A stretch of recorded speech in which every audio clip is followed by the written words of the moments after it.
इस पाप के कारण स्त्री समय से पहले ही विधवा हो जाती है। नमस्कार दोस्तों, भगवान विष्णु और माँ लक्ष्मी क्षीर सागर में शेषनाग की शैया पर बैठे हुए थे। तब माता लक्ष्मी के मन में जिज्ञासा हुई और उन्होंने भगवान श्री विष्णु से प्रश्न किया, हे प्रभु, मैं जानना चाहती हूँ किस कारण से एक स्त्री समय से पहले विधवा होती है। ऐसा वह कौन सा पाप है जो एक पतिव्रता नारी को भी विधवा बना डालता है? क्या स्त्री के विधवा होने के संकेत पहले से मिलते हैं तथा स्त्री का वह कौन सा अंग है जिससे यह पता चलता है कि स्त्री विधवा होगी या नहीं? इस प्रकार से प्रश्न पूछने पर भगवान विष्णु कहते हैं, है लक्ष्मी में उचित ही प्रश्न किया है। यह सत्य है कि कुछ स्त्रियों के भाग्य में जल्दी विधवा होना लिखा हुआ होता है, चाहे वह पतिव्रता ही क्यों ना हो, किंतु एक पाप के कारण स्त्री विधवा बनती है और स्त्री के शरीर का एक अंग उसके अगवा होने का संकेत भी देता है। भगवान विष्णु कहते हैं, हे लक्ष्मी, तुम्हें इस परम गोपनीय सत्य को बताने से पहले मैं तुम्हें एक कथा सुनाता हूँ। इस कथा में तुम्हें तुम्हारे सभी प्रश्नों के उत्तर मिल जाएंगे, इसीलिए तुम इस कथा को ध्यान से सुनना। दोस्तों, भगवान विष्णु ने माता लक्ष्मी को एक अत्यंत सुंदर कथा सुनाई है। इस कथा के माध्यम से भगवान ने समस्त मानव जाति के कल्याण के लिए कई महत्वपूर्ण उपदेश दिए हैं, इसीलिए आप इस कथा को पूरा जरूर सुने। इस कथा को आधा अधूरा सुनना पाप माना जाता है, तो चलिए शुरू करते हैं। दोस्तों, एक समय की बात है, मध्य देश में एक अत्यंत धनवान सेठ रहा करता था। उसका एक पुत्र और 3 पुत्रियां थे। उसकी तीनों पुत्रियों का विवाह अच्छे और धनवान घराने में हो गया था, किंतु सेठ की एक पुत्री को दुर्भाग्य का सामना करना पड़ा। उसकी एक पुत्री विवाह के कुछ ही वर्षों के बाद विधवा हो गई और अत्यंत दुख में जीवन बिताने लगी। उस विधवा स्त्री का नाम था सुकन्या। सुकन्या अत्यंत सुंदर, गुणवान और पतिव्रता नारी थी, किंतु उसके भाग्य में जो अशुभ लिखा हुआ था वही उसके साथ घटित हो गया। सुकन्या के पति ने विवाह के समय केवल सुकन्या का सुंदर रूप और उसके पिता की धन संपत्ति देखी थी, जिस कारण से उसे भी जल्दी ही शरीर का त्याग करना पड़ा। बचपन से ही सुकन्या के शरीर के अंगों पर उसके विधवा होने के लक्षण दिखाई दे रहे थे, लेकिन किसी ने उस पर ध्यान नहीं दिया था। सुकन्या के पिछले जन्म के कर्मों के कारण उसे इस जन्म में विधवा होना पड़ा था। भगवान श्री हरि कहते हैं, हे देवी लक्ष्मी, अब मैं तुम्हें सुकन्या के पूर्व जन्म की कहानी सुनाता हूँ, उसे तुम ध्यान से सुनो। सुकन्या का पिछले जन्म में एक ब्राह्मण के घर पर जन्म हुआ था। उसका नाम था कलावती। वह ब्राह्मण राजा को अत्यंत प्रिय था, जिस कारण से ब्राह्मण का घर धन धान्य से भरा हुआ था। उसके पास बहुत सारी धन संपत्ति थी, जिससे ब्राह्मण बहुत ही उन्नत और गर्विष्ठ बन गया था। वह ब्राह्मण अपनी पुत्री का कलावती से बहुत प्रेम करता था, क्योंकि वह उसकी इकलौती पुत्री थी। कलावती बहुत ही सुंदर थी और पिता के लाड़ प्यार से वह भी बिगड़ चुकी थी। उसके पिता उसकी हर इच्छा को पूर्ण करते थे, उसे कभी किसी चीज की कमी नहीं पड़ने दी। कलावती ने अपने जीवन में कभी दुख नहीं देखा था और उसे अपनी सुंदरता पर भी अत्यधिक घमंड था। फिर जब कलावती जवान हुए तो उसके पिता ने उसका विवाह करने का सोचा, लेकिन उसकी एक शर्त थी कि जो भी कलावती से विवाह करेगा वह उसके साथ उसके पिता के घर में रहेगा, अर्थात घर जमाई बनकर रहेगा। ब्राह्मण ने अपने सभी रिश्तेदारों को यह बात बता दी और चारों तरफ यह बात फैल गए। कई विद्वान और ज्ञानी पंडित कलावती के घर पर उसे देखने के लिए आ गए, लेकिन कलावती ने किसी को भी पसंद नहीं किया। कलावती ने कई विद्वान ब्राह्मणों को अपमानित करके घर से बाहर निकाल दिया। फिर एक दिन अत्यंत सुंदर ब्राह्मण भिक्षा मांगने के लिए कलावती के घर पर आया, जिसे देखकर कलावती उस पर मोहित हो गई और अपने पिता से कहने लगी कि पिताजी, आज जो हमारे द्वार पर नौजवान ब्राह्मण आए हैं वह दिखने में सुंदर और गुणवान हैं। मैं ऐसे ही वर की कामना अपने मन में की हुई हो, आप उनसे मेरे साथ विवाह का प्रस्ताव रखे, वह उसी बेकारी ब्राह्मण से विवाह करेगी। यह सुनकर कलावती के पिता ने भी स्वीकृति दे दी और उस भिक्षुक ब्राह्मण को कलावती से विवाह करने के लिए पूछा, तो उस भिक्षुक ब्राह्मण ने भी हाँ कर दिया। और फिर कलावती और उस ब्राह्मण का विवाह संपन्न हुआ। कलावती विवाह के समय बहुत प्रसन्न थी, उसे उसका मनपसंद जोड़ीदार मिल चुका था। विवाह के बाद कुछ दिनों तक कलावती अपने पति के साथ बड़े प्रेम से रहने लगी और उसकी सेवा करने लगे। लेकिन कुछ ही दिन बीतने के बाद कलावती ने अपना असली रंग दिखाना शुरू कर दिया।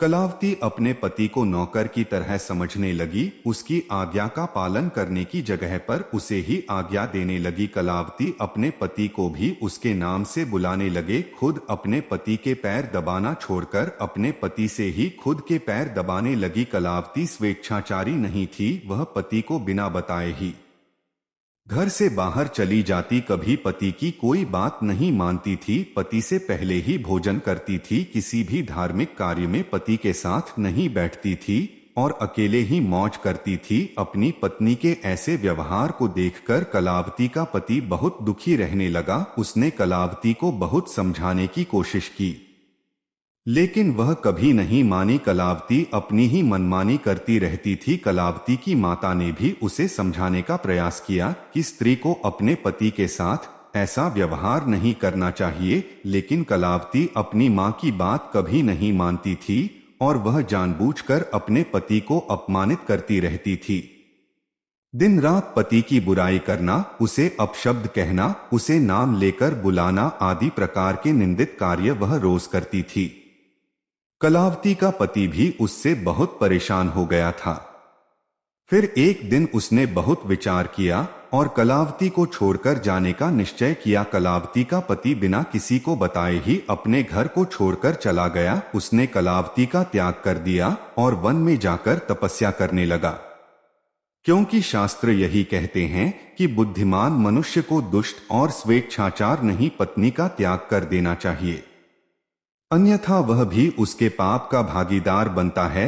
कलावती का पति वन में जाकर तपस्या करने लगा। कलावती ने भी अपने पति को खोजने की कोशिश नहीं की और बड़े मौज से अपने ही घर में रहने लगे। कलावती की माता ने उसे बहुत समझाया कि वह अपने पति से विनती करके उसे वापस घर पर लेकर आए, लेकिन कलावती कहते दी जाने 2 माह, वैसे भी मेरा भिखमंगा पति किसी भी काम का नहीं है, उससे विवाह करके मैंने उस पर उपकार ही किया था, लेकिन वह मूर्ख मुझे ही छोड़कर चला गया है।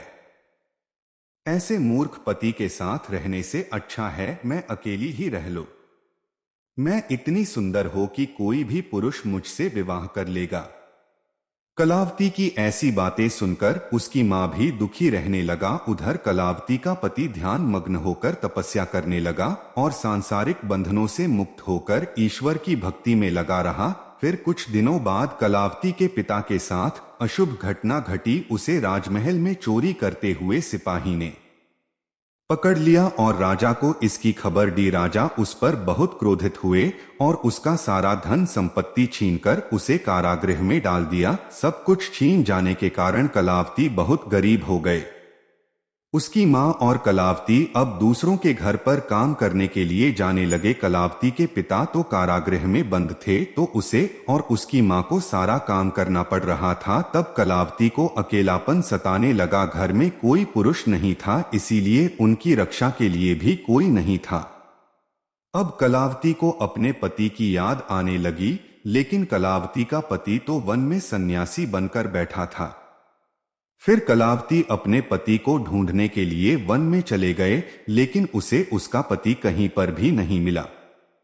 भवन में हर तरफ घूमने लगी, लेकिन उसे उसका पति नहीं मिला। फिर वह एक जगह पर विश्राम करने बैठे तो अचानक उस स्थान पर एक शेर आ गया और उसने कलावती पर हमला कर दिया और उसी क्षण कलावती के प्राण चले गए। भगवान श्री हरि कहते हैं, हे देवी लक्ष्मी, मृत्यु के बाद 2 यमदूत मायावती को घसीटते हुए यमलोक ले गए। यमलोक में जब कलावती यमराज के सामने जा पहुंची तो यमराज ने उसके पाप और पुण्य का मूल्यांकन किया। यमराज कहने लगे, यह तो अत्यंत पापी स्त्री है। इसने कभी अपने पति का सम्मान नहीं किया, इसने बार बार केवल अपने पति का अपमान ही किया है। यह उसका नाम लेकर बुलाती थी और अपने पति के साथ नौकर की तरह व्यवहार करती थी। ऐसी दुष्ट स्त्री को तो नरक में भेजना चाहिए। फिर कलावती नरक में चली गई। अनेक वर्षों तक नरक में सजा भुगतने के बाद कलावती को अपने पूर्व जन्म के कर्मों का प्रायश्चित करने के लिए फिर से मनुष्य जन्म प्राप्त हुआ। जो पाप कलावती ने किए थे, उसी पाप के कारण कलावती के शरीर पर विधवा होने के लक्षण प्रकट हुए थे। भगवान श्री हरि कहते हैं, देवी लक्ष्मी, अब मैं तुम्हें उन चिन्हों के बारे में बताता हूं जिस स्त्री के अंग पर ऐसे चिंता प्रकट होते हैं।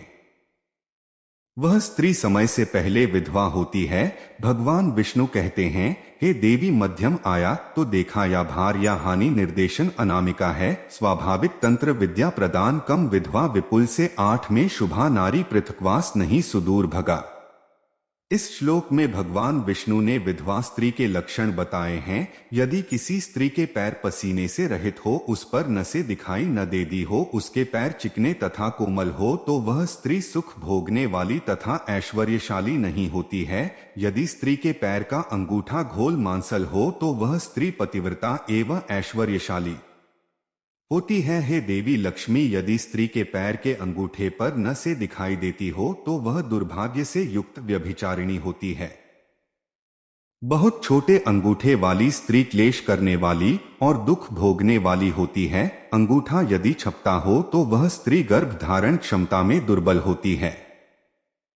यदि किसी स्त्री के पैर की तर्जनी उंगली अंगूठे से भी बड़ी हो, तो वह स्वच्छंद कामचार नहीं, अर्थात अनेक पुरुषों से संबंध बनाने वाली होती है। यदि किसी स्त्री के पैर की उंगलियां परस्पर मिली हुई हो, एक दूसरे के नजदीक हो, उंगलियां गोल एवं सीधी हो और नाखून पतले एवं छोटे हो, तो वह ऐश्वर्यशाली नहीं होती है और ससुराल में सुख भोगती है।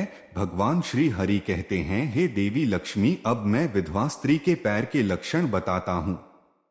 यदि किसी स्त्री के पैर का अंगूठा बहुत बड़ा हो और आगे से गोल हो, उसके नाखून टेढ़े मेढ़े हो, अंगूठे पर नासें दिखाई देती हो, तो उस स्त्री के विधवा होने के योग बनते हैं। यदि स्त्रियों की एरिया बहुत बड़ी हो, तो वह मृत्यु पर्यंत दुख भोगने वाली होती है और यदि स्त्री के पैर मांस रहित हो, तो ससुराल के भाग्य को नष्ट कर देती है। यदि किसी स्त्री के पैर की अनामिका उंगली बाकी उंगलियों की तुलना में बहुत छोटी हो, तो वह कलह करने वाली और घर के वातावरण को असहनीय बना देने वाली होती है। यदि किसी स्त्री के पैर की मध्यमा उंगली अर्थात बीच की उंगली ज्यादा लंबी हो, तो वह विवाह के लिए अयोग्य होती है। जो स्त्री चलते समय पैर पटकते हुए चलती हो और धर्म धर्म आवाज करती हो, तो वह अपने पति का विनाश करने वाली होती है। भगवान श्री हरि कहते हैं, हे देवी लक्ष्मी, इन्हीं लक्षणों के कारण सुकन्या समय से पहला विधवा हुई थी। पिछले जन्म के कर्मों के कारण ही स्त्री के विधवा होने के योग बनते हैं। जो स्त्री अपने पति का अपमान करती है, उसका नाम लेकर भुला बुलाती है तथा उसके भोजन करने से पहले ही भोजन करती है, तो वह स्त्री निश्चित ही समय से पहले विधवा होती है। एक पतिव्रता स्त्री कभी पति का अपमान नहीं करती, कभी उसे नाम लेकर नहीं बुलाती और सदैव पति से एकनिष्ठ रहकर उसकी इच्छा के अनुसार चलती है। उस स्त्री की कभी दुर्गति नहीं होती और वह मृत्यु के पश्चात मेरे लोक को प्राप्त करती है। तो दोस्तों, इस प्रकार से भगवान विष्णु ने मां लक्ष्मी को अत्यंत महत्वपूर्ण कथा सुनाई है। उम्मीद है आपको यह जानकारी अच्छी लगी होगी। वीडियो को लाइक जरूर करें और कमेंट में जय श्री हरि विष्णु